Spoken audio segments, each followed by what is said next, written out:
கர்த்தருடைய பரிசுத்த நாமம் மகிமைப்படுவதாக. இந்த நாளும் செய்திக்கு ஆதாரமாக நாம் வாசிக்க வேண்டிய வேத பகுதி உபாகமத்தின் புஸ்தகம் 30:15. இதோ ஜீவனையும் நன்மையையும் மரணத்தையும் தீமையையும் இன்று உனக்கு முன்பாக வைக்கிறேன். உபாகமத்தின் புஸ்தகம் 30:15 தானே? சரி, கர்த்தருக்கு ஸ்தோத்திரம். சரி, நாம் வாசித்த திருவசனத்தின் மூலம் கர்த்தர் நம்மோடு பேசும்படியாக நம்ம தினக்கு தம்பி சாலமோன் அவர்கள் சிந்திப்பார்கள். ஸ்தோத்திரமானவரே, ஸ்தோத்திரம் பிதாவே, ஸ்தோத்திரம் கர்த்தாவே, கடவுளே, உமாவும் புஸ்தகத்தின் 30ஆம் அதிகாரம் வசனம் 15வது கர்த்தராக நீங்களோடு பேசணும், இடைவிடணும். இதில் உள்ள மறைபொருளும் ரகசியங்களை கர்த்தராக எங்களுக்கு வெளிப்படுத்தணும். அப்பா தகப்பனே, எங்கள் மனக்கண்களை திறந்தவர்கள் முடியாச்சு அதை நாங்கள் கேட்டு இருதயத்தில் வைத்து கர்த்தாவே தகப்பனே சோதரானவரே உங்களுக்கு கடி கொடுக்குற பிள்ளைகளாக நாங்கள் மாற கற்றுக் செய்வோம். எல்லா துதிகரமையுமே உமக்கே செலுத்துகிறோம். மீட்பர் இயேசு கிறிஸ்துவின் நாமத்தினால் ஜெபிக்கிறோம் ஜீவனுள்ள நல்ல பிதாவே, ஆமென். கர்த்தருடைய பரிசுத்த நாமம் மகிமைப்படட்டும். இப்பொழுது நம்ம மணி 11:20 ஆக போகுது. இப்போ 2-3 காரியங்கள் நம்ம இருக்க பார்க்க போகிறோம். எல்லாமே சின்ன சின்னதாக தான் இருக்கும். நீங்கள் கவனமாக மட்டும் கேட்கணும், சரிங்களா?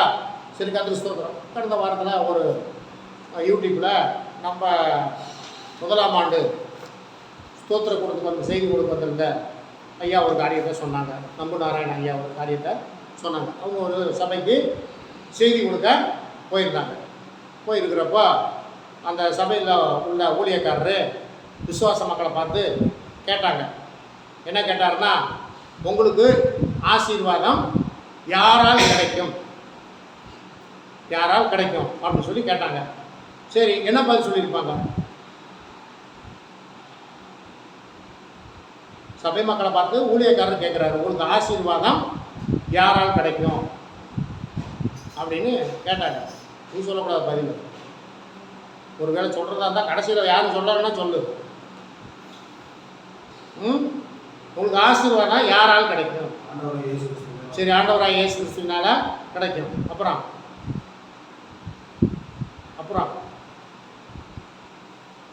சொல்லுங்க. அப்புறம் என்ன சொல்லுவீங்க?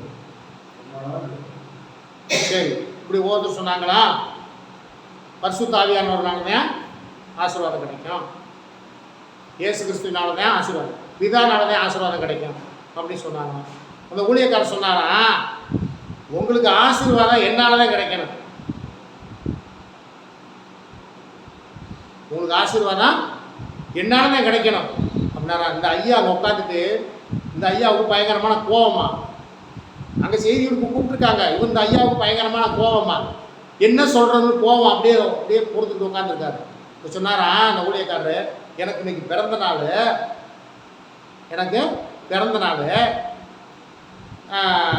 ஆனால் சாக்லேட் வாங்க கூட என்கிட்ட காசு இல்லை.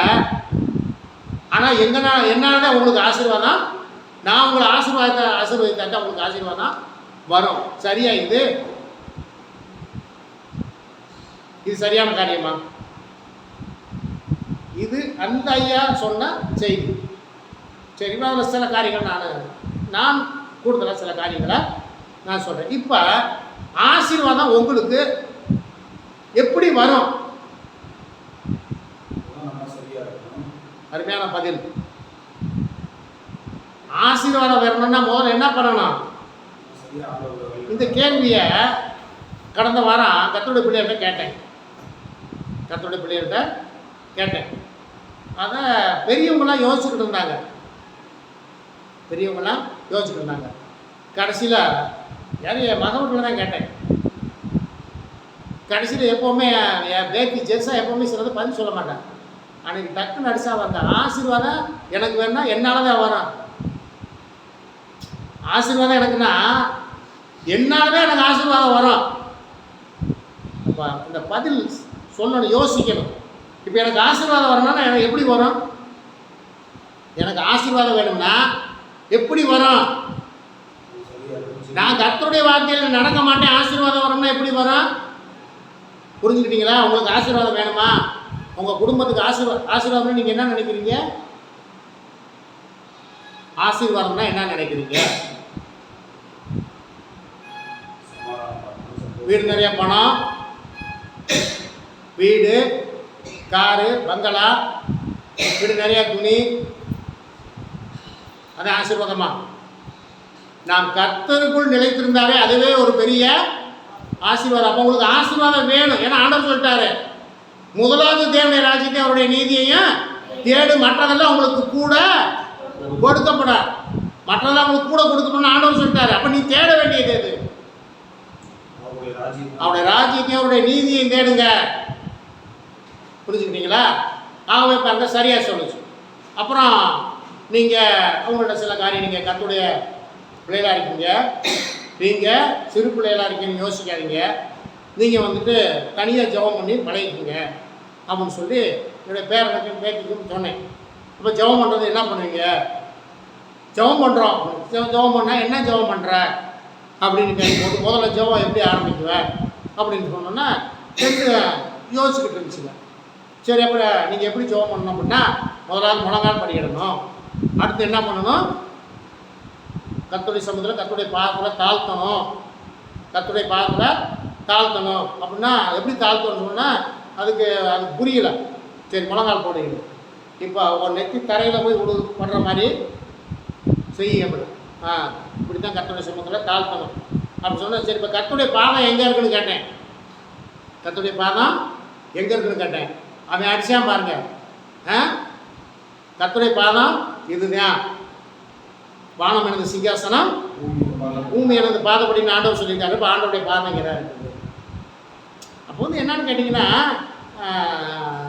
நம்ம யாராக இருந்தாலும், சிறு பிள்ளையாக இருந்தாலும் பெரியவங்களாக இருந்தாலும், வேதத்தை வாசிக்க ஆண்டவர் உங்களோடு பேசுவார். ஆண்டவர் உங்களோடு பேசுவார். அப்போ ரெண்டு பேருமே அன்றைக்கி ஆளுக்கு ஒரு பதில் சொன்னாங்க.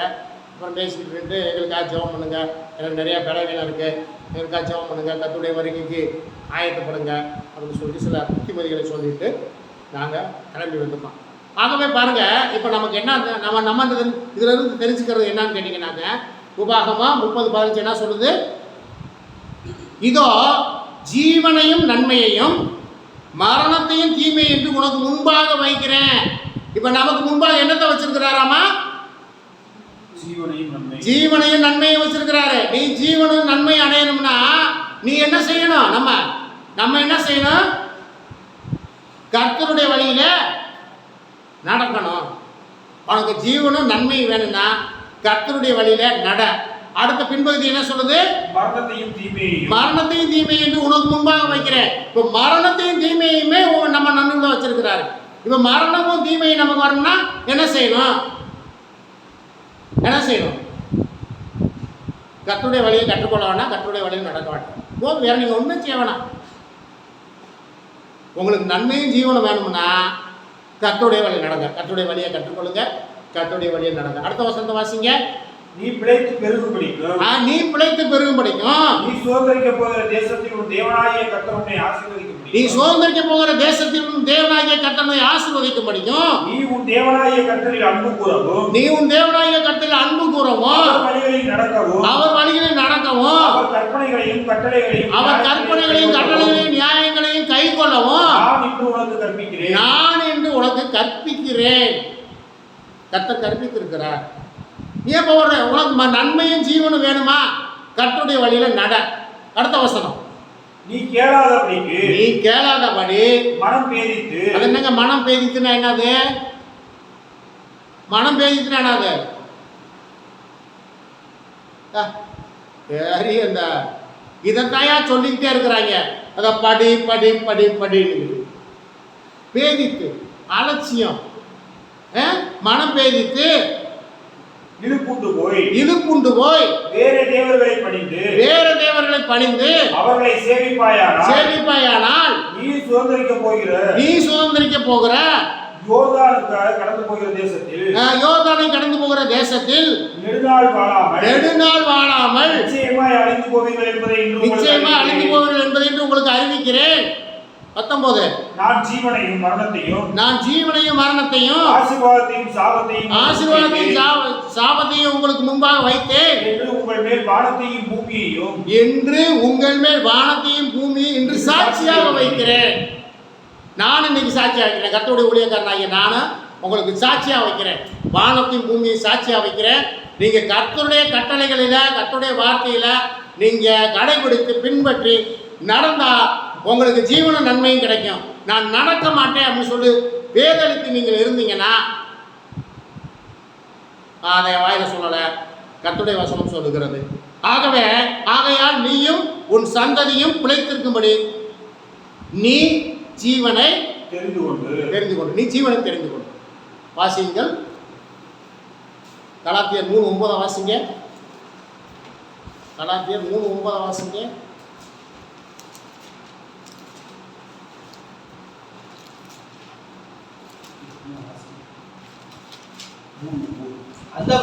அந்தபடி விசுவாச மார்க்கத்தால் விசுவாசமுள்ள ஆபிரகாமுடனே ஆசீர்வதிக்கப்படுவார்கள். நீங்க விசுவாச மார்க்கத்தார் ஆகிய ஆபிரகாமுக்குள்ளே ஆசீர்வதிக்கப்படுகிறார்கள். அந்தபடி விசுவாச மார்க்கத்தார். அப்ப நம்ம விசுவாச மார்க்கத்தாரா இருக்கணும். கர்த்தருடைய வார்த்தையை விசுவாசிக்கணும், நம்பணும், அதை நீங்க படிக்கணும், அதுபடி நடங்க.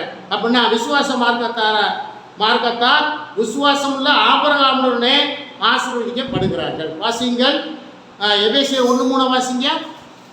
பக்கத்துல நம்முடைய கர்த்தராகிய இயேசு கிறிஸ்துவின் பிதாவாகிய தேவனுக்கு ஸ்தோத்திரம். நம்முடைய கர்த்தராகிய இயேசு கிறிஸ்துவின் பிதாவாகிய தேவனுக்கு ஸ்தோத்திரம். அவர் கிறிஸ்துவுக்குள் உன்னதங்களிலே ஆவிக்குரிய சகல ஆசீர்வாதத்தினாலும் நம்மை ஆசீர்வதித்திருக்கிறார். ஆகவே நீங்க ஆசீர்வாதம் பெறணும்னா கர்த்தருடைய வார்த்தையின்படி நடங்க, உங்களுக்கு ஆசீர்வாதம் கிடைக்கும்.